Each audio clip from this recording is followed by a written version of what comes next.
Hey guys, welcome back to the channel. In this video, we're going to go over an article on the Motley Fool about Amazon stock, bullish versus bearish, go over their opinions and some information that they release, and then we'll take a look at the chart, see what they're telling us there, and I'll tell you my opinions and my plans moving forward on this particular stock. Before we do, just to reiterate, not a financial advisor.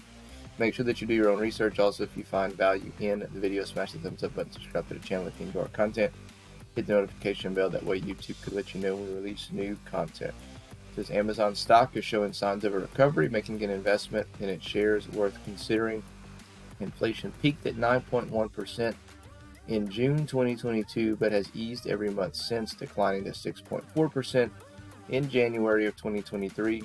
However, many companies are still feeling the effects of the rising cost of living.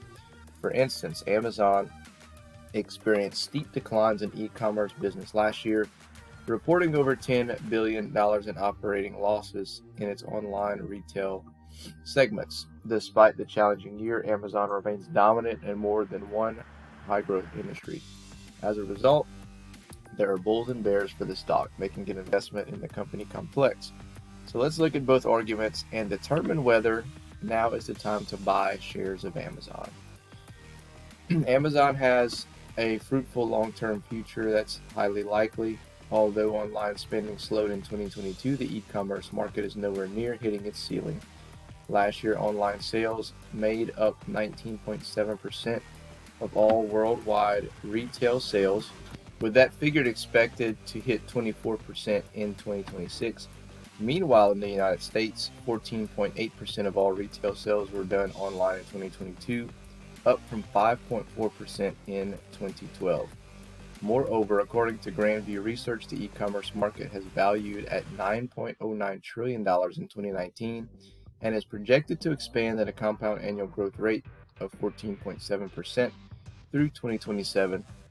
Considering Amazon holds the leading 37.8% market share in e-commerce in the industry in the United States, the company is well positioned to profit significantly over the long term. For reference, the second largest market share is Walmart at 6.3%. In addition to dominance in e-commerce, Amazon has a lucrative position in cloud computing with Amazon Web Services.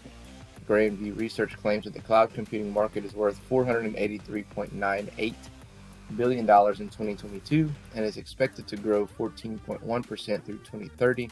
In other words, AWS leading 34% market share is still a major reason to invest in Amazon stock. Okay, and so they also come out and say that more attractive buys or other companies such as Microsoft, Apple, Google. Okay, I personally am investing in Amazon, and I've been saying that I've been slowly kind of accumulating as it's been kind of coming down, and also looking at a longer term option for it, but I'm going to continue to slowly accumulate until one of the other plays pop, hopefully sooner than later, and then I could roll a bigger chunk into it and hold it for the long term.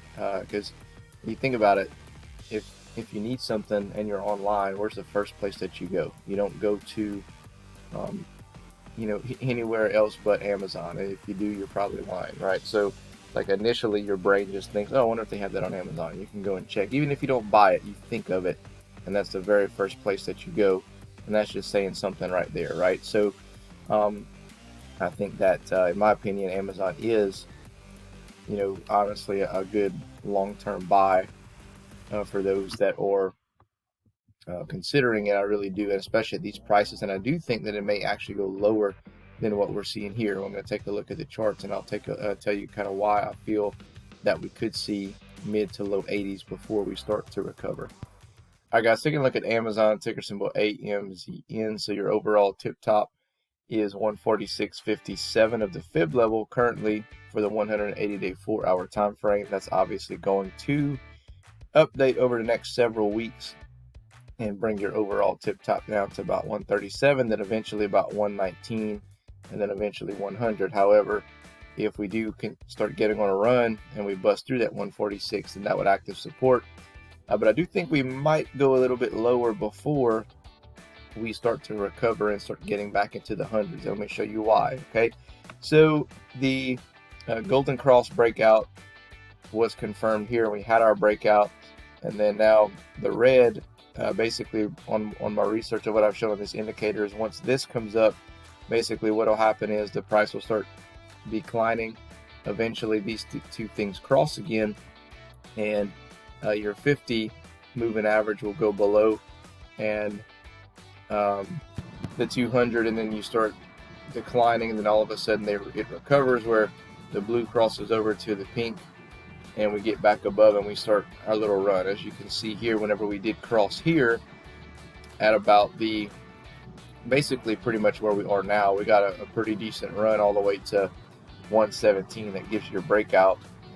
This typically, from my research on this indicator, like I said, you see the breakout, it comes up, and then it kind of basically warns you of, hey, we're about to start to decline, which is basically what happens here. And then we're getting pretty close to crossing over, and we've already broken support at that 95.37 level. We've hit 94.87, and we were in a bullish pattern. We're kind of getting close to crossing back over and getting back into a bearish, which makes me think that we can come down lower into that mid to lower 80 level, because that's your next level of support. Okay, and if we do that, I would feel really comfortable and almost kind of excited to come in and buy at that level. Okay, because I do feel like we're going to start recovering after that point. We do have some data, some inflation data coming out today, and if that does indeed spook the market, then you can see Amazon starting to decline over a couple of days and get undervalued here somewhere in the 80, maybe upper 80, possibly mid 80 range. And then from there, like I said, that's where I would feel comfortable coming in and buy. But overall, long term for me, Amazon definitely is a buy, and it is a longer term 3 to 5 year hold for me. And anything at these levels right here, anything under, for sure under $150, but anything under $100, no doubt, no brainer to me, is a spot where I'm coming in to accumulate. So anyway, guys, let me know your comments below. Other than that, we'll catch you in the next one.